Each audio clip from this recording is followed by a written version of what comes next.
Mothers and fathers, husbands and wives, sisters and brothers, friends for life won't live in the past. All I wanna do now is making it last. It's time for another conversation. Welcome to Making It Last podcast. I'm your host, Noreen Daly. And with me this time around is Sandra Knight, who describes herself as an empty nester with 2 adult children. And the topic for the conversation is how to learn to love again after all your kids have left home for good. And I'm going to modify that slightly because I've always had a pet peeve about kids after all your children have left home for good. So, welcome. Thank you for having me. So, how you've always been, how long have you been married? The 5th of August this year will be 35 years. Oh my. Oh my. If you're hearing a bit of envy, that's probably what it is, but in a good way, 35 years. But this is 35. A couple that when you see them, you admire them because of how they relate to each other. So you have 2 adult children and they've left home for a while. How long? Well, the youngest one left 2013. Okay, so that's... And the first one left, the older one left last year. Okay. April last year. Okay. Married, was living there for a while because his wife was away, but he left completely April last year. All right. So how has that impacted on your relationship with your husband? Wow. See, because we were practicing while they were there. Oh my. We are closer. Okay. Seriously, we are closer now. I sometimes find myself want to maintain the motherly thing. I have to be telling myself that I am totally wife. I'm still a mother, but I'm mothering from afar. I'm a wife to my husband. But it has impacted me in a very positive way. Okay. Yeah, the relationship that is. Yeah. Okay. How so? For a single woman like me, tell me what, well, yeah. For example, some Friday evenings I just say, I'm just lying down a little, and the next thing I know I fall asleep in his arms. When the children are around, you better make sure you shower and go out in the living room for worship. So sometimes we even have worship in the bedroom now. We used to go out when they were around, and I don't think going out even like to a hotel on a weekend. My mind was there totally because you were thinking about them. But now, when I go now, I just lock up the house and we are gone. That's it. So I'm able to spend quality time with him now. People, I hope you hear the emphasis on the quality time with the husband. So for somebody who's listening who they are yet to have that experience, meaning that their children are still with them and soon they'll be, whether in a matter of months or maybe in a matter of years, what would you say to them? Prepare yourself. I don't think you'll be able to enjoy and be able to appreciate your husband, your spouse after the children are gone if you were never friends while they were there. Because the kids tend to manipulate you and they are demanding. But you are to try and see if you can balance it. Give him some of the time. And I think all men should know that when the children come, it's not going to be 100 full. It's going to be, if it's even 90. For him and the next 10 for the kids. But practice. Do your thing so that when they are gone, you're not 2 strangers. You know each other because you were always together while the kids were around. Okay. I want you to elaborate on that a little bit because you said make sure that you're friends. What are some, without being too personal, what are things that you have done over the years, because you're saying almost 35 years, to ensure that you and your husband are friends? We have date nights. And sometimes when they reach teenage, they laugh. They say, all right, teenagers, go on now. I remember we were going out on Valentine's night. And it was a big thing because we were going out as older ones and our teenage young adults were at home. So you continue with the date nights. You do stuff together. Housework. You sometimes exchange love letters still. A call in the day.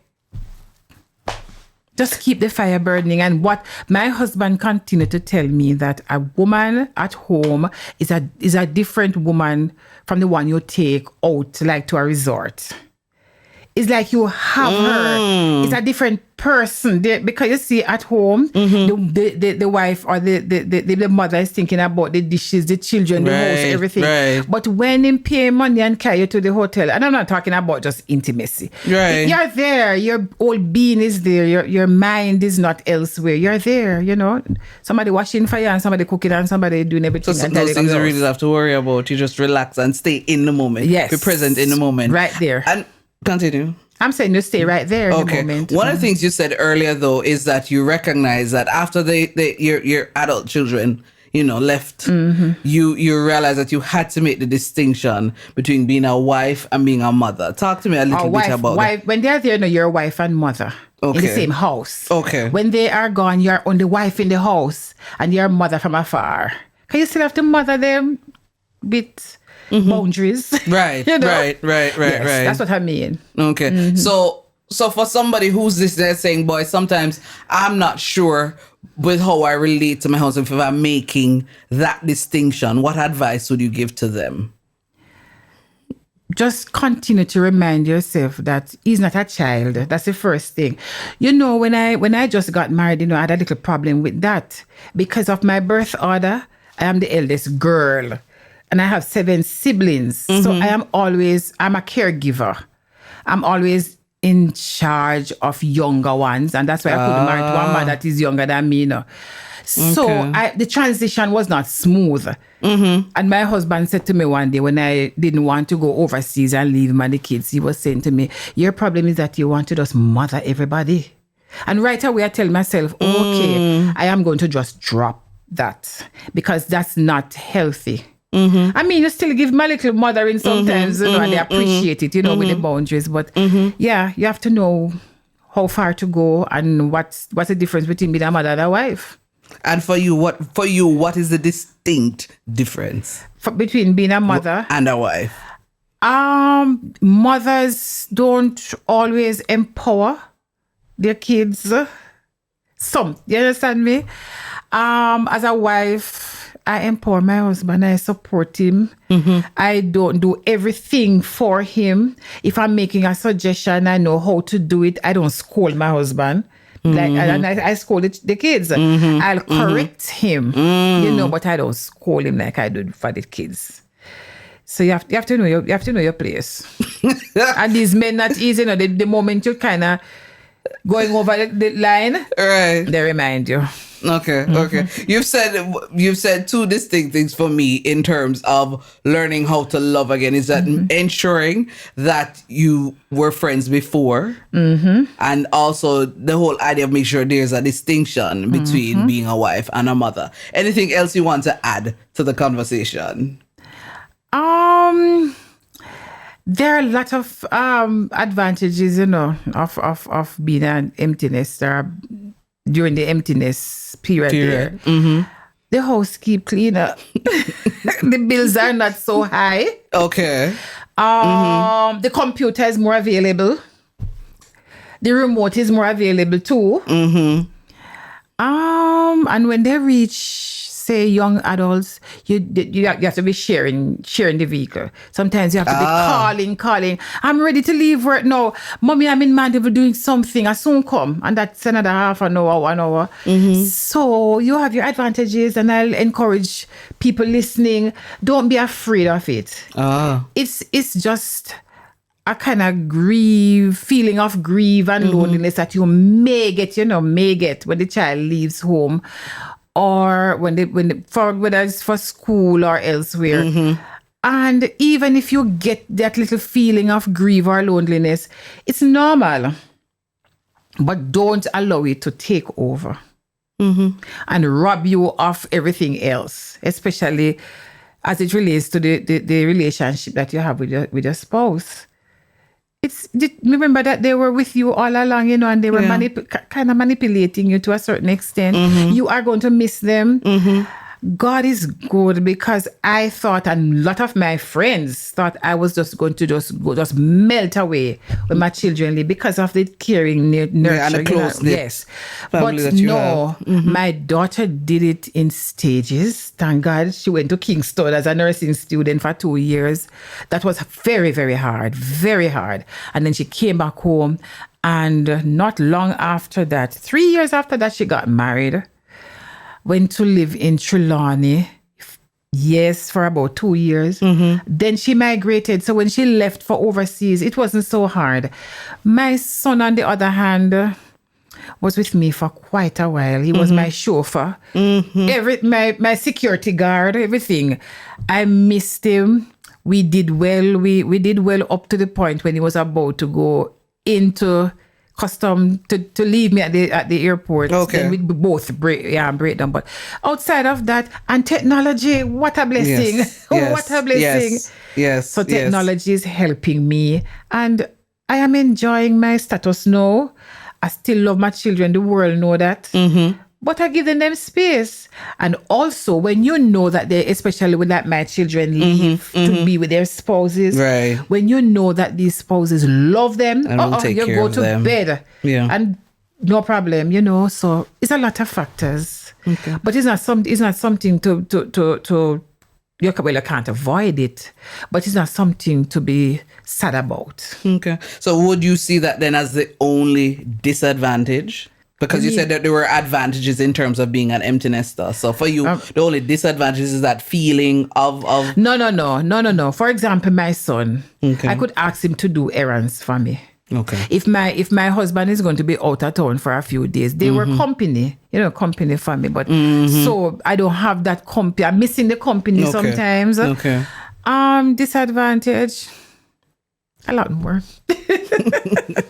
But as it is, the advantages definitely outweigh the disadvantages. Oh yes. And I keep telling myself, I did it to my parents, so my children come and do it to me. So it's the cycle of life. Yes, and it's going to continue. Yeah. Yeah. Until the grandchildren come along. Oh yes. So it sounds like you're looking forward to that. Oh yes, if it's the Lord's will. That's right. If it's the Lord's will. So as we're wrapping up, Madam Knight, the topic that we've been discussing is how to learn to love again after all your children have left home for good. Anything you want to add from your husband perspective that you think if he was part of the conversation, he would want to add? His thing is, because I share the topic with him, that love again is a problem. I don't see it as love again. Okay. You should maintain the love while the kids are there. It's just that when they are gone, you're going to find more time together. But it's still love. But it can't be love again. Okay. If it's love again, you're in trouble. Because when I had my first child, I could not turn my back to the crib. So I turned my back to my husband. You're sleeping, and you just think that while you're sleeping, if a child should be in danger, you are still going to see. So I had a problem with that. And then eventually I said, no, I'm not going to turn my back to my husband. This child is safe in the crib. Yes. So these little things, you are to try and practice and continue to love the date nights and the whatever. When they're gone now, you put a little more into it. But this love again, it's like you've lost it and you're trying to get it back. Okay. So it's not, this lady at church asks us to go home and pour wine into the glass and look into your spouse's eye and say, wow. She came back and confessed that when she poured the thing in the glass, she couldn't say wow. She said, how? Because while the children were there, she never had enough time for him. So when she look in the man's face now, she said, how? It's like, how am I going to do this thing? Is that something I'm accustomed to anymore? You understand me? So continue to look at him. Wow, admire him. Do stuff together. Yes, finance may prevent you when you have the kids. May prevent you from going out to the hotel to spend 3 nights. But for God's sake, if you can spend one night or a day pass. But don't let it die like that. You may after the kids are gone, you could have water and fertilize it from where you don't get it back. Yeah. And that's very, very serious. Yeah. Thank you so much. So much. Ladies. You're welcome. And those who have listened, if you wondered why it is that I wanted this woman who I've been hounding for a while to come and speak about this stuff, I think after hearing the conversation, you would have understood why. This was Making It Last podcast with your host, Noreen Dealer, where it's all about helping us to have better relationships, not just with ourselves, but with other people. Until next time. Fathers, husbands and wives, sisters and brothers, friends for life, won't live in the past. All I wanna do now is making it last.